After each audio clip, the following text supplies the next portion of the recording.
Welcome to the England Rugby Pod.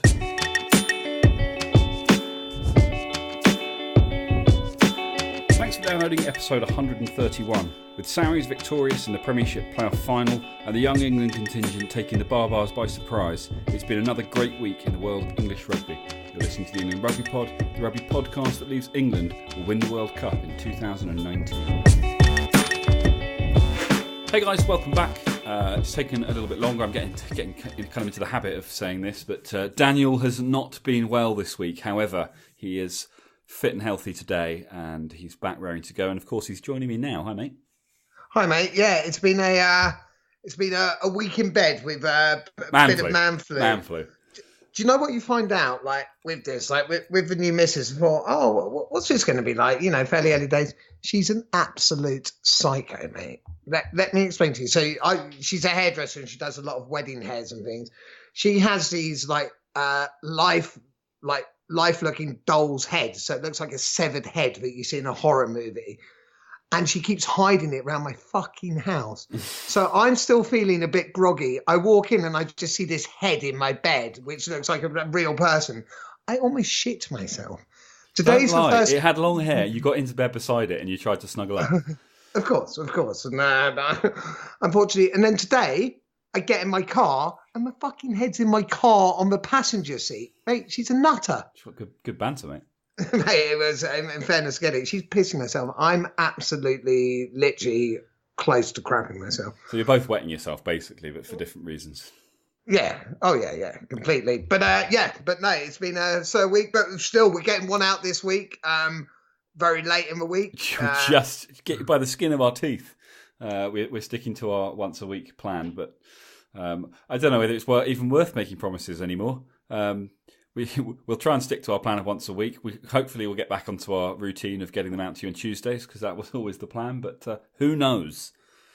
We're fickle men. Yeah. Yes. But anyway, that's more to the point. There's a few things to discuss this week. It'll be a relatively short episode, I think, because although they're important things to discuss, they're short and sweet, and everyone's had plenty of time to find out about them elsewhere. But here's our take on, firstly, the long-awaited and not unexpected Premiership Playoff final.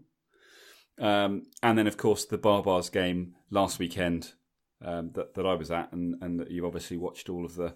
Well, you were watching it. We were kind of chatting throughout the game, you know, the TV view versus the live view, and comparing notes. So it was quite good. Yeah, for sure. Where do you want to start? Well, let's start with the Premiership final. It's the order. Do you want to start? Did we have an email to read out? Do we want to start there, or? Yeah. So we've had an email from Andrew Moore. I think that's how you say his name. He says, "Great pod, guys. Really enjoy listening to your in-depth breakdown of the game. The topic of Danny Cipriani, I really find an interesting one, as everyone's calling for him to go to the World Cup. If you work on the basis of 31 players going, I think the team going will be.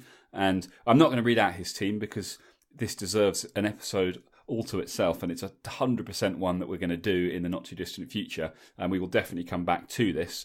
But having given us his 31-man squad, which I have to say is certainly not a million miles away from what I think we would pick if we were picking today, he goes on to say, if this was to be the squad, who would you drop to put a Cipriani in there? As I can't find one player who would deserve to be dropped. I also think Eddie Jones has been building his squad for the World Cup based around Farrell and Ford at 10, and unfortunately Cipriani doesn't fit the type of play he wants. I also think there may be a clash on the pitch with Farrell and Sips. If you go back to the game in South Africa, when both were playing, Farrell did not look impressed when Cipriani put the kick through for May to score. Hence why I believe he won't make the World Cup. Anyway, great pod. Keep up the good work." So, firstly, Andrew, thank you so much for reaching out to us and for your kind words of encouragement.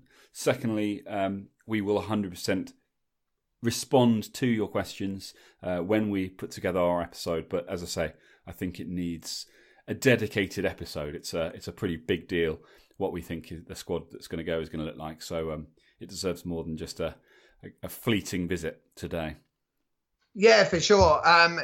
It was interesting that, Andrew, thanks very much. It's interesting. Like we said, I won't go into it, but looking at your squad, I'm struggling to find a place I would argue with you for players. So there might be the odd one, but no, it looks good. And as Andy says, let's wait. But do you know what? This is what I heard, and this can't be right. I heard that it might be another 4 weeks or so before Eddie names his squad. That doesn't make sense, surely. No, I think that's probably right. I think end of August, because he's good. Don't forget, I mean his wider squad. I mean, he's going to name a squad presumably the week before the start of the first training session. When is that? Do you know? Well, based on the fact that if you played last weekend, you wouldn't be in the first 2 training sessions because you need a minimum of 5 weeks off. I'm guessing it's 3 weeks from last weekend. So maybe maybe 3 weeks time, something like that. We'll hear what the initial what his kind of initial look squad is going to be, or at least his sort of training squad. I mean because so many of the big names, the Sarries lot, the Exeter lot, and so on, are not going to be available for the first 2 training sessions. Perhaps he's going to take the opportunity to bring in some guys that probably don't have a shot at the World Cup, as much as anything, because he needs a squad of a certain size to ensure he has 2 teams to put against each other in training scenarios. Pardon me. So maybe naming the squad at that point kind of doesn't really make a lot of sense. Because you're going to be naming names that are not going to be part of the wider squad. So maybe that's one of the reasons. Maybe he wants to get through those first 2 sessions, and then the third session, when everyone's back, is when he kind of goes, This is now my World Cup wider squad. Now that it includes all of the names. Well, yeah, I don't know. But I did, when we were at Twickenham, we went into the shop because I wanted to know when the World Cup shirt's going to come out, because of course we're going to need to be getting those. And England aren't releasing their World Cup shirt until the last week of August. It's I find England seem to do everything a bit later than everyone else, don't they? I don't know if that's good or bad. They're probably squeezing out an extra shirt between now and then to try and up sales. Of course, it was crazy how looking around the stadium and seeing, and it's great. You see an awful lot of people have gone out and bought a shirt or some sort of supporters item of clothing at some point, and just seeing the number of different, and obviously it's an England shirt, so it's predominantly the same, just with these subtle differences. And given how much they cost, if you want the kind of the top of the range official ones, it's there's a lot of cash exchanging hands in the old RFU Twickenham shop. There is, and don't get me wrong, I'm definitely going to get one because, well, for a start, I'm not going to wear the bloody 2015 one, so no. I will get one, but they do like to milk it as much as they can. Maybe we can convince them to give us a couple on the house, as representatives of the England supporters. We'll certainly try. I mean, if you don't ask, you can't be surprised if you don't get, right? Exactly. Anyway, I'm going to ask you to start us off talking about the Premiership final, because I've seen obviously the result, and I've read about the highlights and things. I haven't had a chance to watch it. I know that you have. First and foremost, it's the result we all expected, right? I mean, that seems. We'll go into it, but because obviously it's not quite as simple as that. But but looking at on paper, you look at the result and it's like, yeah, that's what we thought was going to happen. Didn't happen quite how we expected, though, did it? No, I knew Exeter. I didn't expect Saracens to play them away, and they didn't. Exeter are a great team, but God, Saracens are really, really good. Like they're just such an amazing team. And they did deserve to win it on the balance of things. They didn't play their best game and they still won, and deservedly so. It was a great final. It was an absolutely awesome final. Exeter for everything at it. Exeter should be proud of themselves, I reckon, because I think Exeter really gave it their all. And at one point, I thought, they're going to win this. They were 11 points up or something early in the second half, but Sarries are just so good. Jamie George. Yeah, Jamie George. Like, some of the Sarries players had absolutely monumental games. Like, I thought Jamie George was brilliant. I thought Mara Toje was awesome. Well, Mara was man of the match, wasn't he? Yeah, I think he was man of the match. I think he was. I thought Billy didn't have his best game, but I still thought was brilliant. Owen Farrell was great. He missed an easy kick, but he got difficult ones and he stood up when counted. Saracens are looking good. So the only thing, like, I made a couple of notes where I want to chat about it. So Saracens are looking really good, and I think that's great for England as well. Especially the way their England players are playing. There was only one bit that worried me, and maybe wrongly so, but there was a point where Henry Slade went to the bin, and it was early in the match, and it was a very kickable penalty, and Sarries went for the corner, and mate, they took the line out and they scored. So as it turns out, right call. But what worries me is England's conversion rate's not the same as Saracens. So it does slightly concern me that if England start doing that when they're not taking points on, because I'm a massive, take the points. Well, on that then, let me ask you, is there ever a scenario, other than when you're behind and you have no choice, is there ever a scenario when you're ahead or close where you do go for the corner? And the reason I ask is because Henry Slade's just gone to the bin. You're a man up. That's a big advantage. That is one of the occasions where I would argue there is a decision to be made. It's not quite as straightforward as take the points. But what are your thoughts? So I think you're right. So I think Saracens made the right call in that scenario, because Saracens. Here's where I think it's different. It's not an international defence. So again, as good as Exeter's defence are, in an international match, I think it's more important to take the points. Whereas in that match, Saracens know they're going to score tries. I mean, they're just too good not to. So I kind of felt they almost had nothing to lose. And yeah, of course, there's scenarios where you should do that. And if on the pitch, if you're absolutely dominating line-outs and dominating drives, yeah, I think you can.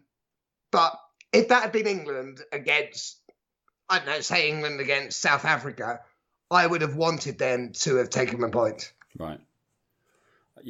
Yeah, it'll be an interesting one if the scenario presents itself, and I'm sure it will for someone at some point in the World Cup, but if it presents itself for England, where it's not just about do we feel like we've got a bit of momentum, but actually we were in this... Because you've got to remember there's 10 minutes, so even if you don't convert, and you need to be going into a situation like that, expecting to convert and get the try. But even if you don't, you are a man up for the next 10 minutes. So I guess a big question there is there a game plan? And I'm sure there is. Is there a game plan for a scenario when they've got a man in the bin that's going to enable you to take advantage? Whether that be that suddenly your fly half or your inside centre, whoever's your kicker or whatever, is suddenly switched into, right, I'm looking for drop goal opportunities. So we're going to go for the corner because we're in a really strong position. We're a man up. They're under a lot of pressure. If it doesn't happen, and even if it does happen, for the next 9 minutes, 10 minutes, 8 minutes, whatever is left before the player comes back on, we're looking for every opportunity. And that means if we find ourselves in the middle of the park and there's 3 points on offer, we take them.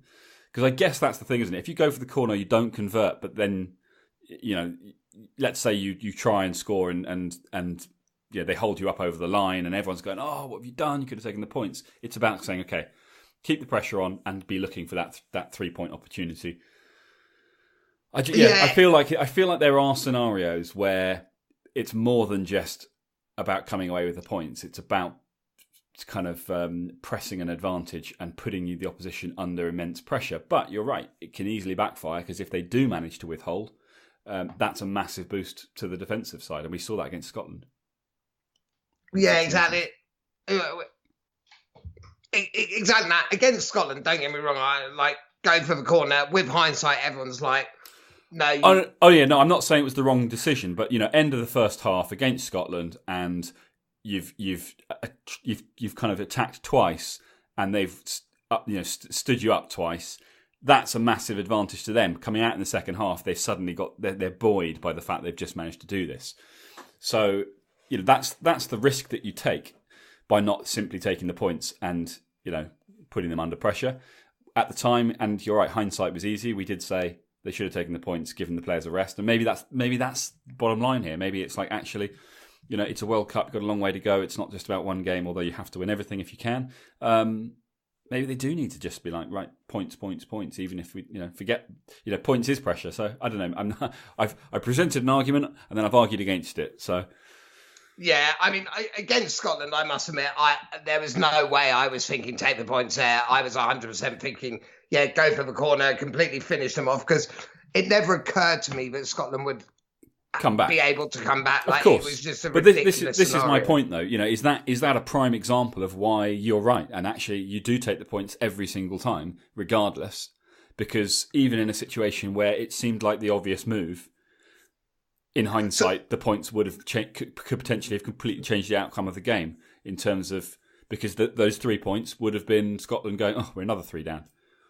Yeah, no, exactly. And I get that. And I think that was the difference. I think that was a Clive Woodward difference. Clive Woodward just literally analysed every possible scenario, and probably, I'm not saying 100%, but he may well have taken those points and then just like, yeah, put the points that makes it, instead of 4 scores, that makes it 5 scores or whatever it was. And Johnny was always very good at, like, you know, any time that there wasn't an obvious, and maybe, you know, difficult to say anything negative about Johnny, but, you know, maybe he didn't have the vision of an Owen Farrell in terms of seeing those kind of bullet flat passes that missed 2 men out and put them in the corner. But what he did have was that ability to go, if something isn't obviously on, but 3 points is, I'll take the 3 points and build the score and you know, and as a result, England won the World Cup. So, you know, maybe that's something that Owen Farrell does need to work on.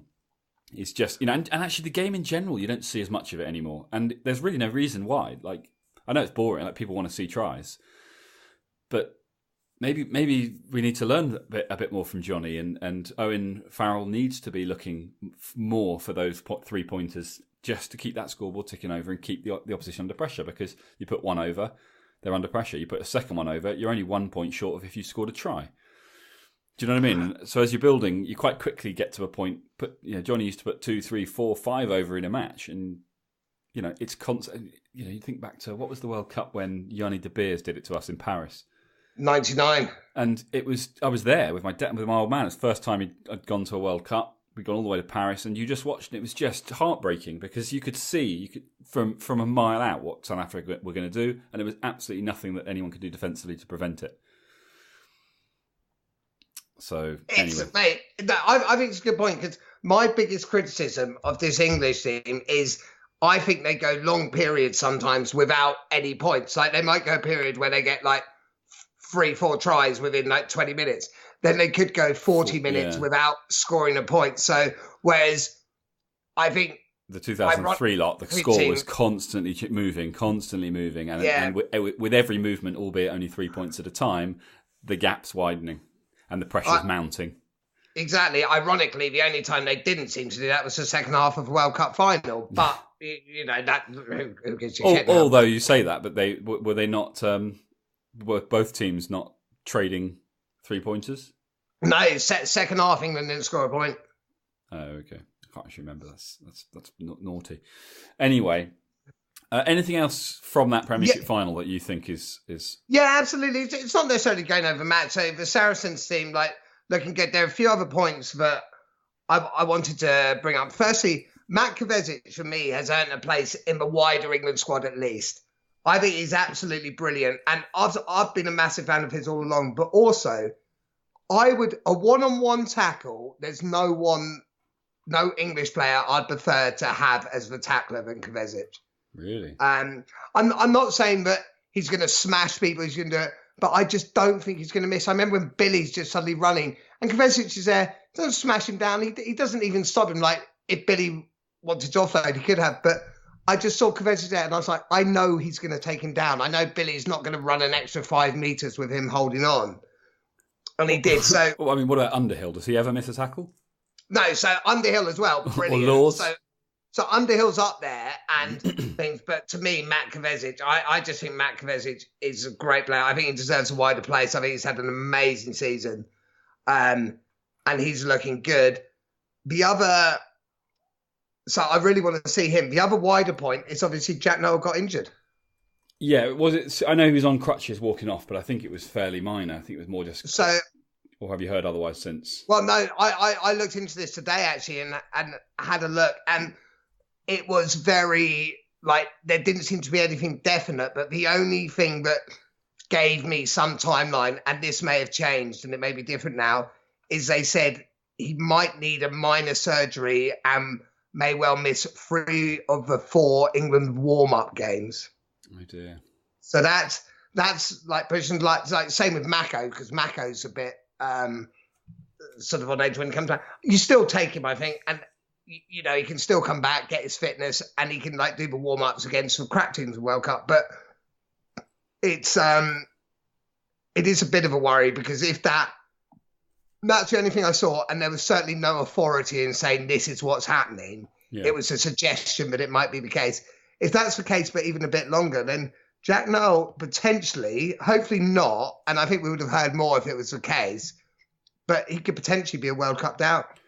I mean, that would be a massive shame. I think he's a massively important part of England's World Cup squad, and obviously, yeah, we'll know more nearer the time. But maybe that would answer the question that's been posed to us by Andrew about where does Cipriani fit in, But yeah, I mean, we don't want that. We don't want that to be the case. I think Jack Nowell just offers so much in terms of work rate and just everything he offers the team, and he's such a flexible player. You know, we're playing him on the wing for England. He's a fullback for Exeter. He can play it in the centres. I mean, he'll play wherever you put him, really, won't he? He'll play on the flank. Not that we want to have to play him there, but you know, he has that ability to just sort of roam the back if necessary and cover whatever needs covering. And I think everyone has seen everyone heard about my Jack Nowell man crush recently, but he's been so good. We didn't want to mention recently. That. Yeah, but he has been like absolutely immense recently. So he'll be back. Think we need him. He'll recover. He'll be back. Have faith. That's the key. Yeah, I hope so, and I think he would. I think we would have heard otherwise if it was different. Exactly, it would have been bigger news. Okay. So, bottom line is, the two correct teams faced off in the playoff final. The team that we expected to win, Sarries, did win, but it was a close fought match. Great for English rugby. Two strong teams, two sort of large England contingents. But I think bottom line, we said it before. I think from an England perspective, the result, I think, works in England's favour, with Sarries being able to do what they did in Europe and then again in the Premiership, and with Exeter being able to walk away with their heads held high. I think both squads come away from those games, in a really good place heading into the World Cup. And obviously it's the Leicester contingent that hopefully are going to find a way to turn things around after the season they had.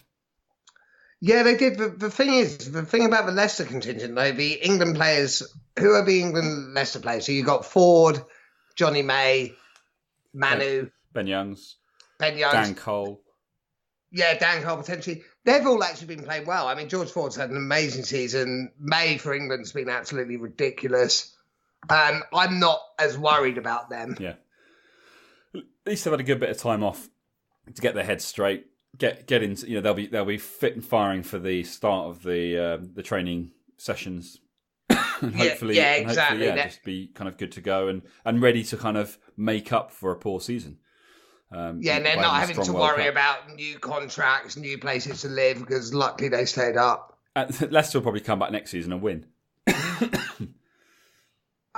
Really? Well, probably not. I'm going to bet against that. On paper, you'd argue that they want. Why not? Up front, they look poor. Yeah, maybe. But, Ellis Genge is another one. Yeah, you got some good players, but they just... Leicester, I think, could even be in trouble next year. Do you think? Not to go down, but I think they could be in trouble, as in they could have another, bottom three type There's season. A lot of coulda, shoulda, wouldas. Shall we... There certainly is. Shall we move on? Because the other game, of course, was the Barbars game we mentioned in our last episode when we were... Actually, quickly before we move on, there's one thing I want to ask, and don't be a bellend about this. Don't be like, oh, it would never happen. If Saracens played England and you could clone the players, who do you think would win? Well, it would never happen, mate. Oh, no. If Saracens... I think it would be a close game. I'd like to say England, because I'd like to think that rugby is not like football, and international is a step up any way you look at it. Yeah, I also think that with Sarries, what they're used to week in, week out as good as they are, what they were used to week in, week out is not as good as international. So yeah, I'm going to say England, but close game. I think I just about agree with you. So, and I completely agree that internationals a step up at this level. But I would say Saracens are probably the only club team in the world that play international standard week in, week out. And of course, you've got in Sarries, you've got people like Brad Barrett, who's not being considered for England. You've got people like Alex Good, who's not being considered for England, who, in theory, on paper at least, should be contenders. So you got a Liam Williams. Liam Williams, best fullback in the world. Oh wow, easy. You not think? Alex Good. Do you think? Well, I don't know. I mean, Liam Williams has actually been playing on the wing because of Alex Good. Best fullback in the world. I would have said Israel Folau. Well, yeah, he doesn't play anymore. Yeah, true. He's still trying to sue them. Ironically, what's he playing? Ironically, he's now trying to sue them for, or he's saying it's unfair that they've shared the details of what's going on. And it's like, isn't this whole thing about you saying things that you shouldn't say? Oh, is that what he's saying? I didn't realise. It's something like that. That's not why he's suing. Like, he's suing because he thinks it's the decision's wrong. But he's now come out saying how unfair it is that what's supposed to be kept under wraps is being kind of shared publicly, so everyone's aware of what's going on, or something along those lines. And it's basically just like, oh God, listen, all the people. We've said it a million times before. This is not about people's beliefs. You can say you can have whatever beliefs you want, and no one's telling you can't. But accept responsibility that sometimes when you choose to share your beliefs, it doesn't go down all that well, and that's one of these scenarios. So he's only got himself to blame, and to now be saying that people are saying too much, and that things that should be kept to yourself are not. That the Australian rugby. What are they? What is it? Is it just Australian rugby? Yeah, I think it's just basically saying that there are things that Australian rugby shouldn't be sharing publicly, which is ironic because that's why Australian rugby are sacking him, because there are things that he shouldn't have been sharing publicly if he wanted to keep his job. He reminds me of like a 15-year-old where they go and they're like, no. I'm a big man. I could do whatever I want, but no one can be mean. There can't be any consequences. I'll be honest. I'm not massively up on my Bible studies, but I'm sure suing an organisation for $5 million, or maybe it's the equivalent of £5 million. I can't remember how much. Doesn't sound very Christian. You're absolutely right. It doesn't, and it does. I like that. And anyway, we're digressing.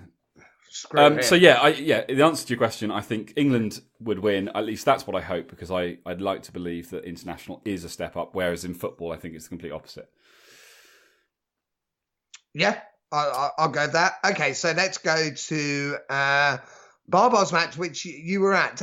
Talk me through your day. So two important things here. Firstly, we had pretty special seats, because when I looked to my right, Mr. Jones was about 20 people down, same row. Mate, I'm not going to lie to you. I was so fucking pissed off when you sent me that picture of you by Eddie Jones. I'm like, oh my God, are you kidding me? Not only did you not take me, you're now mocking me with it. I mean, to be fair, he wasn't in like the box or anything. He was very much he had a random seat in the crowd, but clearly he was given a seat with a good view. So that confirmed that I'd picked the right seats to be in, albeit slightly off to one side, but that was fine. So we had a pretty decent view. The sun was shining. It was a pretty nice day. We said before the game, a little bit disappointed in the squad, because it just felt like it's not really going to watch England play. It's just going to watch a team of potential future sort of superstars. And when the players all ran out onto the pitch, it looked like it was going to be men against boys. The Barbars looked so strong. All the pundits were backing the Barbars, or at least they were live. I don't know about on the TV. And that England team just went out and decided, you know what? We're young, we're hungry. We want to prove ourselves, and we're not just going to take this line down. And they were awesome. Mate, they played well. They played really well. So who Who do you? So firstly, like if we're being like completely realistic about this, is there anybody who you now think is in contention for a World Cup squad place? I don't think anyone in that game is in contention for a place on the initial plane, short of injuries. Yeah. And I don't think any of them will actually be included in the... I mean, they might... Well, so, right. Marcus Smith, I thought, played absolutely incredibly well. It was a joy to watch. He is 100%... Yeah, and we already knew this, a player for the future for England, albeit he's got a lot of stiff competition in front of him, because it's not like Farrell and Ford and so on are young. Are old. But I think he's going to put them under a lot of pressure. And do you? Yeah, I do. Even with Cipriani there? I don't mean for the World Cup. I mean in the future. Cipriani's going to retire after the World Cup, I would imagine. Like how old's Cipriani now? He's got to be our sort of age, isn't he? I think he's got a couple more seasons. I don't think he'll be about for the next World Cup. No. So if we're looking at World Cup cycles, Ford and Farrell could potentially play in the next they'll certainly be young, and they're certainly young enough to play in the next World Cup. But I think Marcus Smith will have something to say about that. And I think watching over the next 4 years, we may well see more of him. He looked brilliant. He just looked so in control. He looked so kind of ahead of his years out in the field. I thought Joe Marchant was brilliant in the midfield. Not World Cup ready, not that kind of brilliant, but definitely an interesting one to watch. And Alex Dombrandt, who last season was playing, as you mentioned, playing university rugby, and this season he's playing for Quins. And interesting, in fact, those three all Quins players. So I would Quins are going to be very happy about that, because they for me were the three standouts. But yeah, Alex Dombrandt looked fierce, and give him a little bit more time to get in shape and Eddie ready. I think he's come into this. He's come into rugby, professional rugby, a year too late. I think a year ago could well have been a contender. It's just a bit too early for him. But so I don't think any of them get the call up. But I think Marcus Smith is fourth in line for the fly half shirt at the moment. Yeah. And therefore, if there were injuries, there's the potential that he could get a call up. And he said afterwards, because he actually turned down the Under-20s World Cup, and they were saying for this Barbars game, but obviously he turned it down because he wants to make sure that there's that possibility that he still gets the call up for the Senior World Cup. As much of an outside chance as it is, but he looked. Maybe it looked different on TV. Did it not feel? No, mate. It looked like that. Like Marcus Smith looked awesome. Dombrandt looked immense. Marchant looked great. So if you had to just one person, bearing in mind like current players and all that, whereas Marcus Smith is unlikely because of who's ahead of him, but if from that team, if you had to say, okay, one person's involved in the training squad, who would you take? Obviously, Mark Smith could still be your answer, but one player involved in the training squad, who would I take? I think I would go Marcus Smith, because I don't think England need another centre, and I don't think England need another back row player, because I think they're already back. As interesting as Dombrandt was, and as much as Eddie Jones does like to kind of mix things up by throwing a complete kind of curveball in the mix, and I'm guessing that's the way you're leaning. I feel like having another playmaker involved in the wider squad is probably more valuable, particularly in terms of being kind of match ready on the off chance that there's a call up. Who would you rather knew the game plan inside and out, the potential fly half or the potential back row player who's going to be all about smashing it up and making big hits?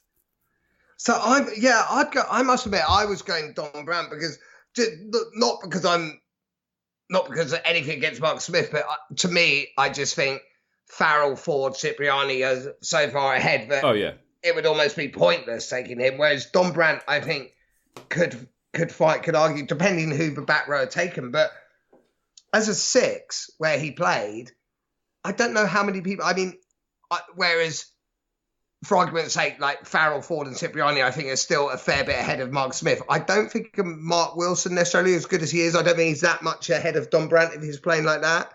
bear in mind Don Brandt got like 10 Premiership tries. Yeah. I don't think if a Brad Shields goes, to me, Don Brandt's playing better than Brad Shields. So to me, I'd go Don Brandt if I had to take one player. But I don't think any of them will go, and I think probably rightly so.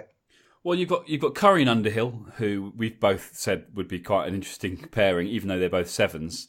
If you've got a big Billy carrying from the back, and your second row can carry, and your front row can carry, then actually a couple of players like that on the flanks could be quite an interesting combination, even though they're not officially a 6 and a 7. And we know what Wilson can do at 6. Yeah, but we're kind of talking starting 23s. So yeah, I don't really know what are you looking at. Trouble is you can only take 31 players. Yeah, it's 31's not as many as you think. And I feel like you should be able to take more because isn't it all about player welfare? And surely taking more people, having more options, and being given and having the opportunity to rest more people in a kind of intense couple of months of a World Cup would be a fairly easy way to say. And maybe the argument is that if you with more than 31, you're just giving more and more advantage to the bigger nations. But surely player welfare comes first. And like I say, one simple solution to improving that, even if it's just marginally, is to say take a bigger squad if you want. I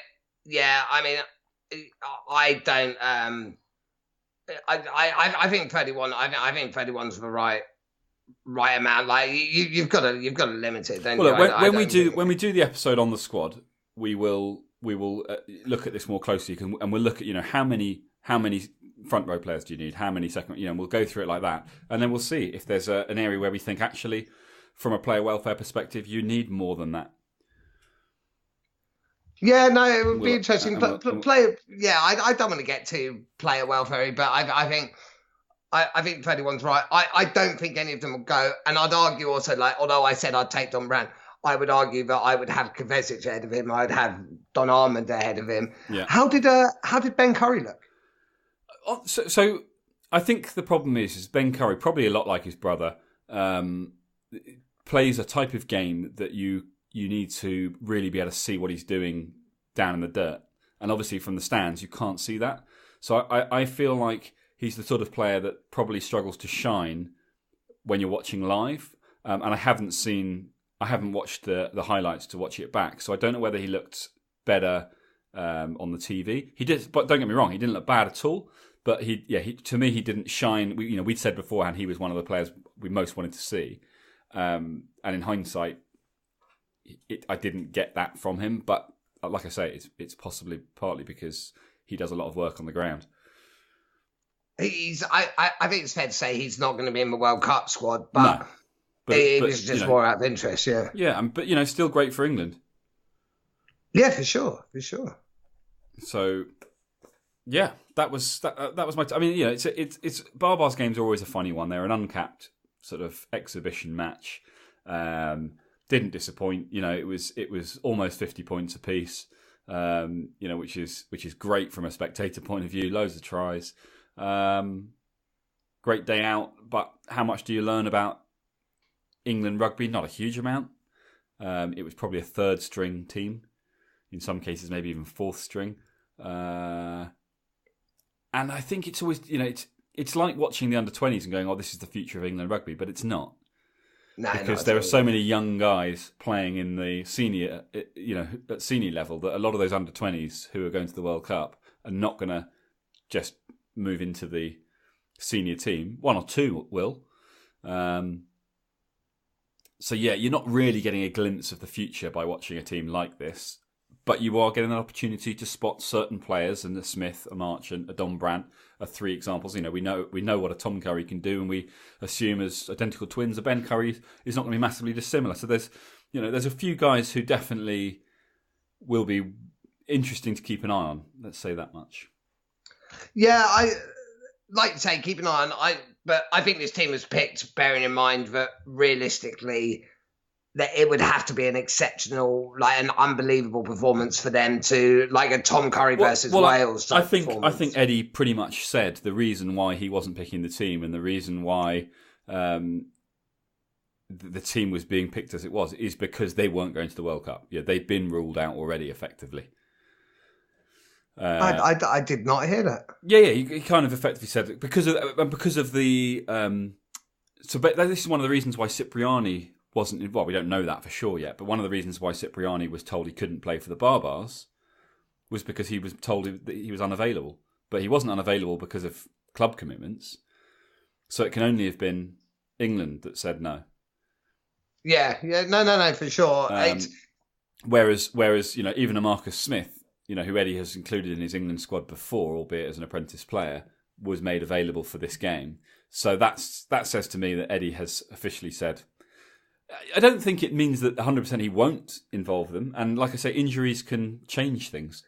But I think the guys that were selected, the 23 selected for that game, all of them have pretty much been written off as World Cup players.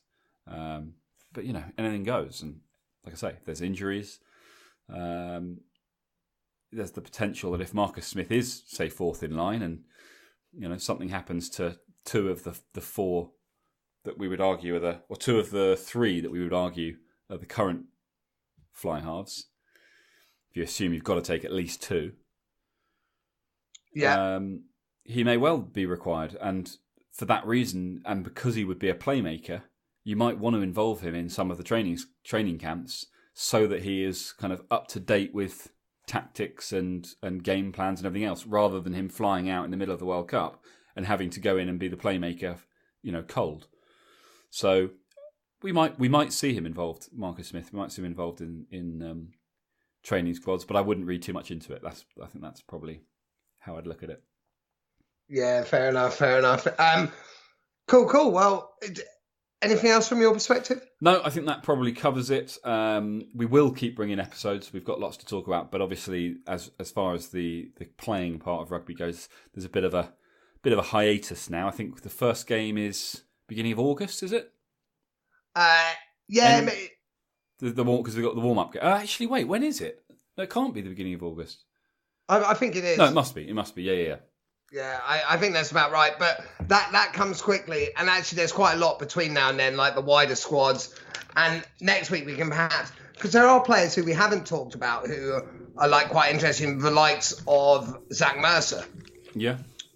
Where you're like, well, he wasn't involved, so is he in Eddie's plans? Sam Simmons, unfortunately, I think he might have been injured too much, but maybe next week we can look at talking about those sort of things. Plenty to chat about. Yeah, maybe what we'll do is we'll between now and when the warm-up games start happening, we can look at we can break England down into sort of segments, front five or front row, back five, the midfield and sort of say what are all the options that are available to Eddie Jones right now? What are the outside chances? Who can you cross off the list as never going to happen?